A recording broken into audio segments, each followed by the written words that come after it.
All right, y'all, I'm so excited because I want to dig into this idea of confidence a little bit further. Now, I have an article here, and this is interesting because this talks about the science behind confidence. Here's what the title is: Use It or Lose It, the Science Behind Self-Confidence. Now, don't at me about self-confidence and it means you're self-centered and you don't love Jesus. No. Listen, if you know me, then you know I'm all about building confidence in who you are and whose you are. Our source of confidence is in the God that created us, so don't even start with me on this, but here's what's cool about this, y'all. We can actually understand the science in a practical sense of how confidence is developed in our life, in our world. So of course we have the truth of God's word that we build our life on, and that's our main true source of confidence. And then let's talk about how to be confident. Like if you're speaking in front of someone or applying for a bigger job or dropping a ski whenever you're slalom skiing, whatever the thing is, I want to help you build confidence. So this opens with a quote by William James, and here's what it says. Most people live in a restricted circle of potential. That's so good, y'all. And it's so true. And I think it articulates so much of what I'm passionate about.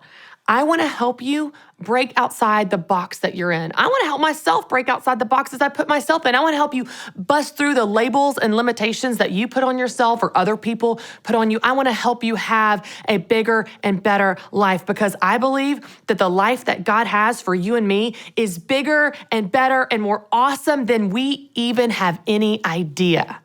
I want to tap into that. I want to get in on that. I want to help lead you and me into that. And part of that is building confidence. It says here, the reason that so many people never fulfill their potential is not a lack of intelligence or opportunity or resources, but a lack of belief in themselves. Too little confidence. Now, here's what's interesting, and it goes on to talk about this, and I think this is really true.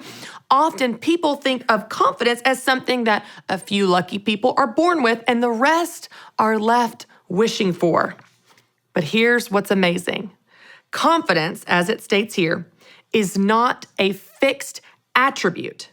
It is the outcome of the thoughts that we think and the actions that we take. Now, I want to say that again because that's good. If you're taking notes, get your pen.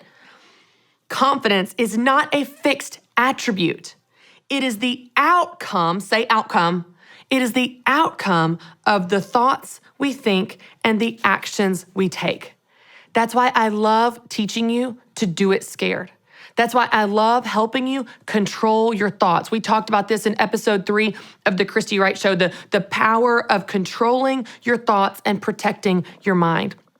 I love helping you take practical, small baby steps that they don't seem overwhelming because it's just this tiny little step, but one tiny step at a time leads up to bigger and better things, and you look up one day and your confidence has grown. But it wasn't because you read this perfect book. It wasn't because you got this magic fairy that gave you confidence. It didn't happen overnight. It wasn't a light switch you flipped. It was simply the result of the thoughts that you're thinking and the actions that you're taking. And when you put them together, it leads to growing your confidence.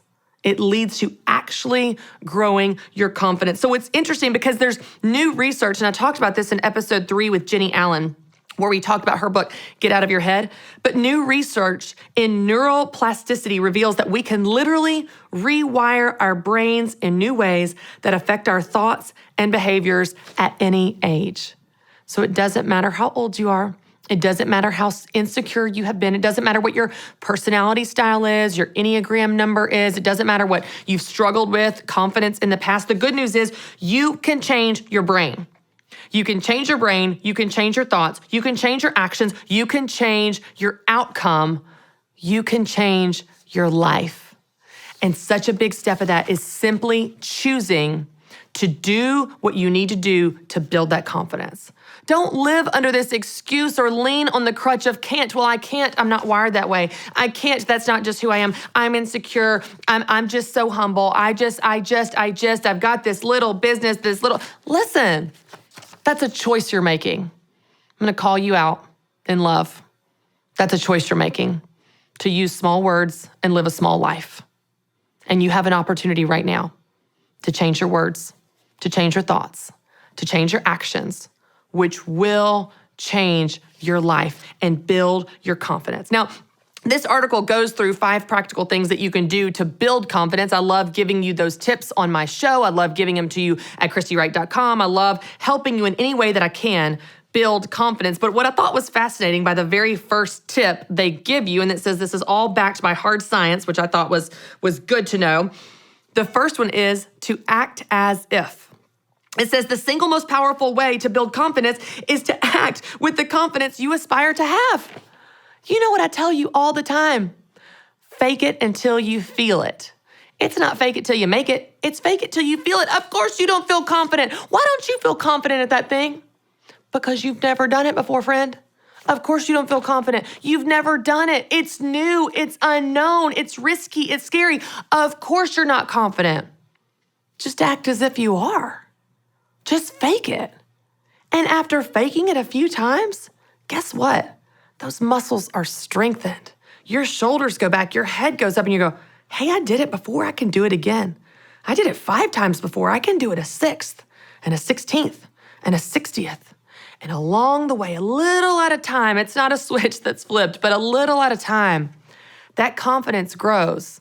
And then it's authentic, and it's real, and you are not faking it anymore. You're not acting anymore. You actually feel and embody the confidence that in the beginning you didn't have, but you wanted. And it all happened because you were willing to act as if you did. That you act with the confidence you aspire to have. You walk on the stage, you do the Facebook Live, you send in that application. Your finger might be trembling on the mouse of your computer to hit submit to apply for that job that you feel like might be over your head, out of your league. But you did it. And then you get an interview, and then another. And then you show up that first day on the job. You can't believe you're there, and you're just waiting to be found out because you have got the imposter syndrome. All alarms are going off. But you act as if you belong. You act as if you're excited and confident because that's what you want to be. And then it's a week on the job and a year on the job. And you look up one day and you are thriving in the job that you were terrified to submit an application for. And it all happened because you were willing to act as if you had it. Act as if you had the confidence. So I don't know what that is for you. I don't know what that is for you. I love here in the article it says, Alex Malley, who's the best-selling author of The Naked CEO, what a great book title, says, the only way to build confidence is to take a risk and action despite your fear. The only way to build confidence is to take a risk and action despite your fear. I was shaking at the end of that rope, so scared to lift my foot out of the ski. I was so terrified, but I did it. My confidence grew. And now you know what I'm doing when I'm at the end of the boat? I'm cutting across the wake. I'm leaning, I'm trying new things because I did it scared. And you can too. You don't have to wait until you're not scared to do the thing you want to do. Do it scared. And when you do, you will build confidence.